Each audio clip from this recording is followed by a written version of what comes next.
धन्यवाद सभापति महोदय। मैं आपका विशेष धन्यवाद देता हूं कि आपने मुझे बजट पर बोलने का अवसर दिया है।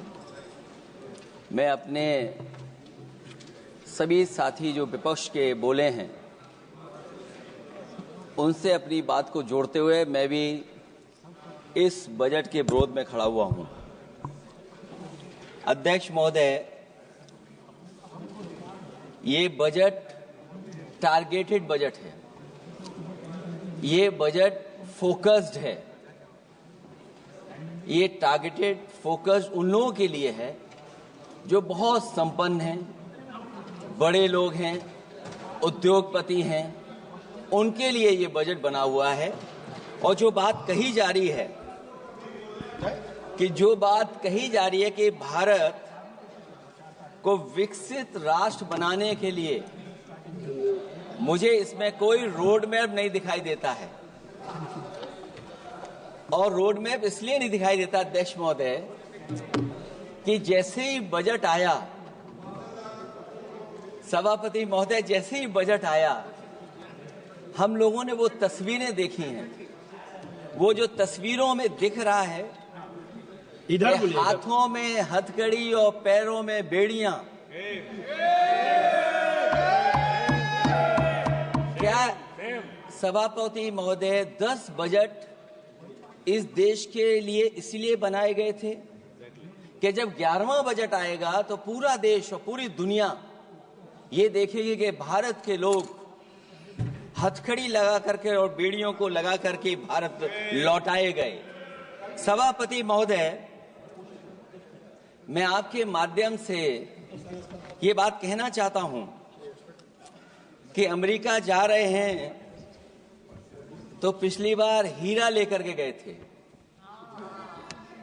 इस बार सोने की जंजीर ले जाइएगा। जंजीर देखकर शायद उन्हें कोई और जंजीर याद आ जाए। और हो सभापति महोदय,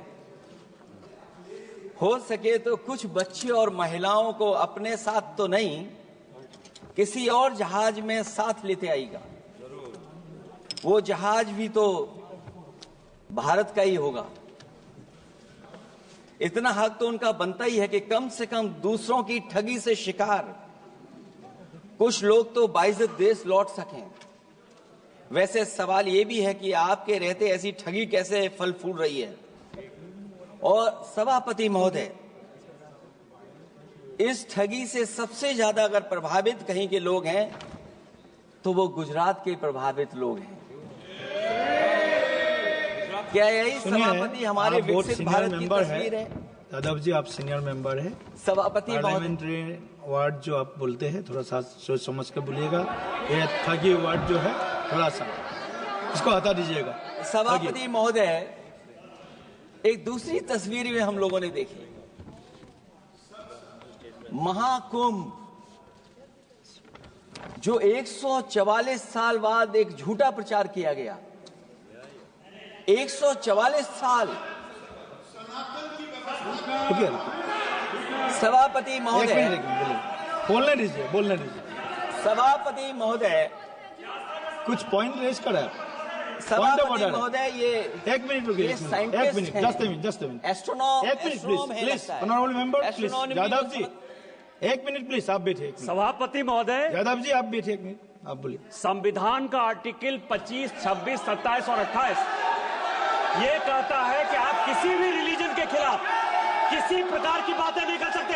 ये लोग एंटी हिंदू हैं, ठीक है, ये लोग एंटी हिंदू हैं, ठीक है, पूरे कांग्रेस के। I got the point, देख लेंगे सर, देख लेंगे इसको। I will see, please be seated, आप लोग बैठिए, हम देख लेंगे। सभापति महोदय, हम देख लेंगे, आप बैठिए प्लीज, आप बोलिए, हम देख लेंगे। गौरव जी बोला है ना, प्लीज आप लोग बैठिए, बोलने दीजिए, नेता को बोलने दीजिए, माननीय नेताजी को बोलने दीजिए। वो महाकुंभ की तस्वीर, क्या हो रहा है?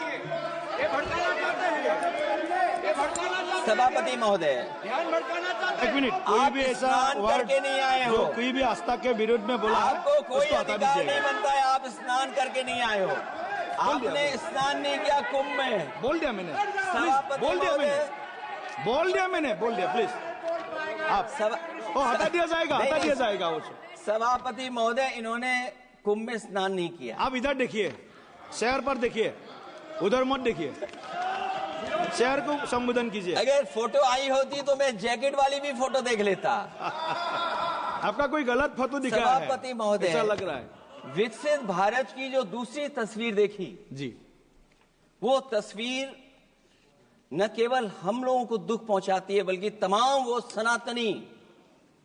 सनातन को स्वीकार करने वाले लोग, उनको दुख पहुंचाया होगा। सभापति महोदय, अगर लोग तकलीफ में रहे, परेशानी में रहे, और ये पहली बार हुआ होगा ऐसा कि लोग 300 किलोमीटर के जाम में फंस गए। न केवल एक मुख्यमंत्री सभापति महोदय, उन्हें 2-2 मुख्यमंत्रियों को लगाना पड़ा कि कैसे जाम रुक जाए। सभापति, इसके साथ साथ इन्हीं के संगठन के लोगों को जब लगा कि वो व्यवस्था नहीं बना सकते, तो इतने दिनों बाद इनके संगठन के लोगों की अपील है कि भारतीय जनता पार्टी के कार्यकर्ता बाहर आए और लोगों को सुविधा दें, परेशानी दें। ये बात तब सभापति आई है जब लोग दुख, तकलीफ, परेशानी की वजह से इनके खिलाफ चिल्लाने लगे, इनके खिलाफ बोलने लगे। सभापति महोदय, मैं ये पूछना चाहता हूं,